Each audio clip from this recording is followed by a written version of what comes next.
Hello, wonderful people, viewers and subscribers all over the world. It is still me, Asuchinedu Peters. I am back again to bring you undiluted truth and to wake you up from your spiritual slumber. Don't forget, the core mandate of this platform is to deliver the freedom of our people into their hands. Political freedom, economic freedom, social freedom, and ultimately, their spiritual freedom. And Sundays like this, I bring you the knowledge of truth that will deliver you from your spiritual slavery. Yes, many of my people who are Christians are so religious to the point of fanatism. Yes, they are more religious than being Christians, and that is why things are falling apart. And let me not waste too much of your time. I want to bring to you one of the most important message, lesson, and our people everyone must see this because this is about to happen in our homeland. You can agree with me that millions of our people are Christians. I mean, the southeastern part of Nigeria, or you so called it South. We are predominantly Christian. 99% profess Christianity, or let me give it 95%, while the rest traditional, and some of them that have adopted and embraced Judaism. But in all of these, our religious affiliations whatsoever, the Islamic encroachment in our territory is beginning to unfold with double quick match. And some of us are still there playing religion. Now, I want you to learn from Lebanon. No, before now, we've been talking about Turkey and how Turkey had been transformed from being a Christian state to a complete Islamic state. This is what is about to happen in Igbo land. And I want you to learn from what happened in Lebanon from a Lebanese. This one no be say, na me talk am. Listen to her. I'll be right back. I was introduced to radical Islam when I was 10 years old when the Muslims blew up my home as they shouted Allahu Akbar, bringing it down and burying me under the rubble wounded. My only crime was that I was a Christian living in a Christian town. I learned at the age of 10 years old the meaning of the word infidel. I had a crash course in survival, not in Girl Scouts, but in a bomb shelter where I lived for 7 years of my life, without electricity, with no water, and very little food. To get some food, I would crawl out under the bombs and the snipers' bullets to gather grass to eat, and we would crawl to a nearby spring to get some water. At the age of 13, I dressed in my burial clothes, getting ready to go to bed at night, waiting to be slaughtered at the hands of the Muslims. And by the age of 20, I had buried most of my friends who were killed by Muslims.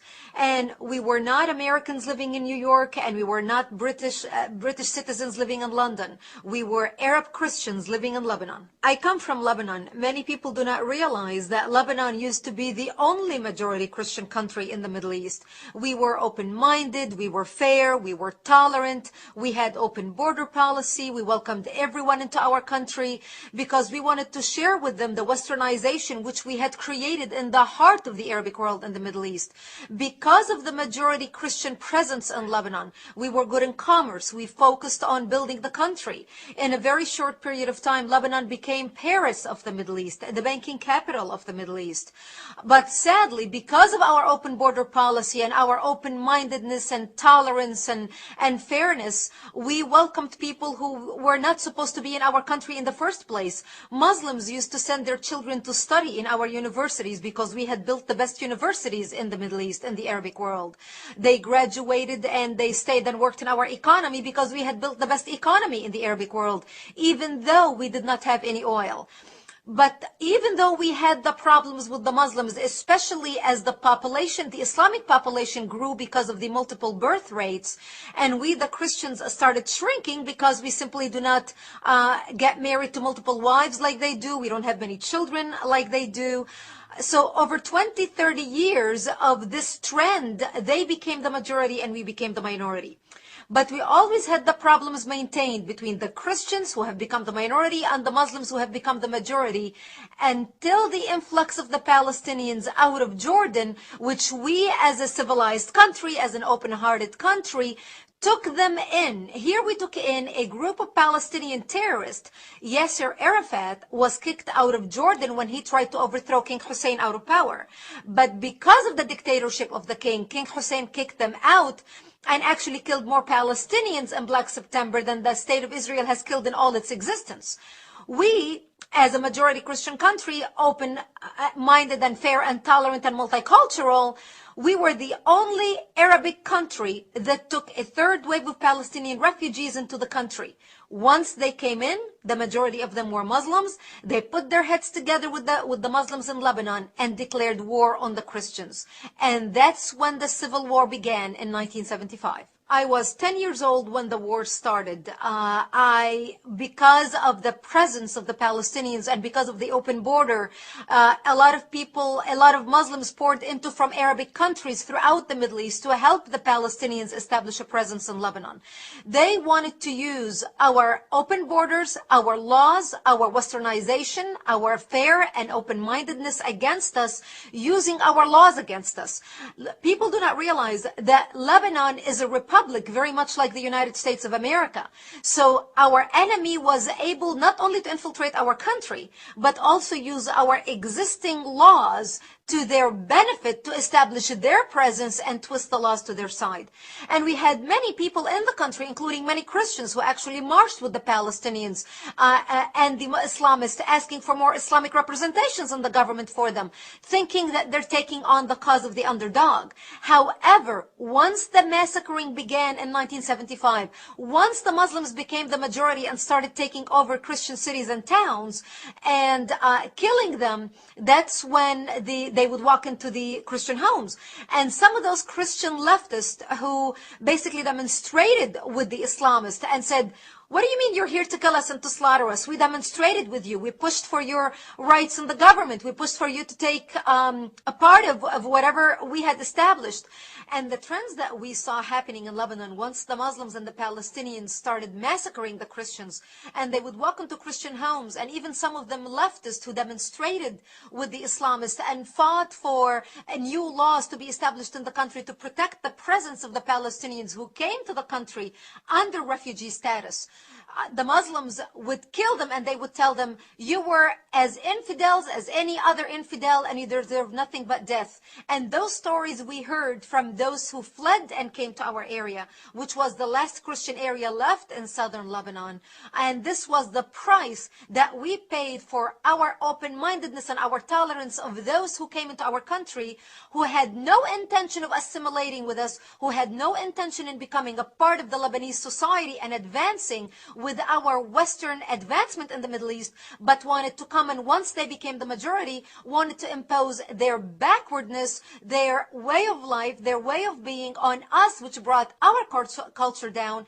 And today, when you watch the news, you are no longer seeing Lebanon as Paris of the Middle East. You are seeing Lebanon as a terrorist infrastructure, a terrorist organization, where Hezbollah, Iran, Syria, and the axis of evil have taken control of the country, and basically now becoming a hotbed of Islamic extremists spreading their extremism all throughout the world. Once the call of jihad was uttered by the combined forces of the Muslims, regardless what their background was, they started massacring and killing the Christians. They would walk into the Christian towns. They would massacre the elderly and the children, as well as the men and women. They would walk into a bomb shelter. They would find a mother and a father hiding with the bomb shelter. They would take one leg of the baby. They would have a little baby, take one leg of the baby, tie one leg to the mother and another leg to the father, and then pull the parents apart, splitting the child in half.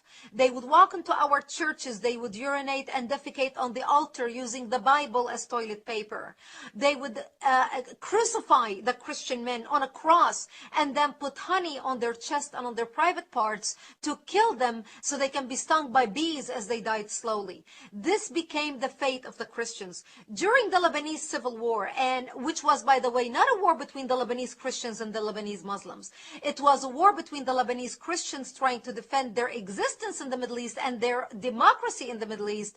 And the Muslims who came from all around the Arabic world to fight with the Palestinians, to create a base from which to fight Israel, kill the Jews and throw them into the sea, and take Lebanon and declare it an Islamic state. And this is what they have been trying to do, and they have successfully done that using our laws. You have seen it. You've heard it from her. This is exactly what is happening right now as we speak in Igbo land. Because when we talk about anti-open grazing bill, which is the doorway, which is the gateway, which they are encroaching our land and coming in to settle in our communities, you will understand with me, just like the Lebanese, they were accommodative people, just like we are. They were Christians, just like most we are today. They have one man, one wife, which is our biggest problem. Whereas these Lebanese, they opened because of their liberal, accommodative nature, they opened their borders, they accommodated these people, they came in their numbers and start multiplying with double quick match. Before you know what is happening, their population became more than the indigenous Lebanese who are Christians. And that was how they overrun them. And today, Lebanon is a complete Islamic state. This is what is about to happen. If it continues like this, as we have now, in less than 20 years, Anibo, I cannot question and not whether you like it or not, we will become the minority in our own land. And that is the secret. And that is the agenda of the Fulanis in Nigeria. And they are targeting their major capture, which is the southeast and where you call south-south. The policy of the federal government today is geared towards land grabbing, making a space for the Fulanis to come from anywhere around Africa to settle in your homeland, and start multiplying with double quick match. Whereas you keep practicing your Christian faith of one man, one wife, and the civilization adoption of family planning of one family, two children. Why things are falling apart in our homeland. Wake up! Stop being religious. Wake up! Stop praying. Do the needful. This is an ancient law. It is a law of nature. And they are applying this principle. Very soon they will overrun us, just like the Lebanese. It's either we wake up, shut that door they call open grazing, through which they are coming in to settle in your communities,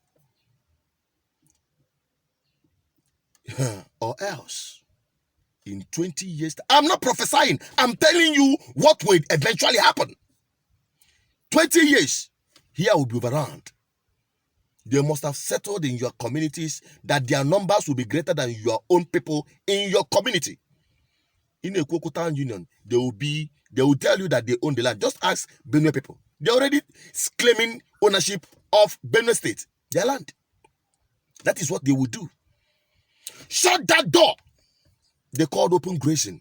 The governors, you are being given this carrot of 2023, which you are not even sure that is going to come to pass. Whereas you're selling your own land. You think this is useless business as usual. This is not buying and selling.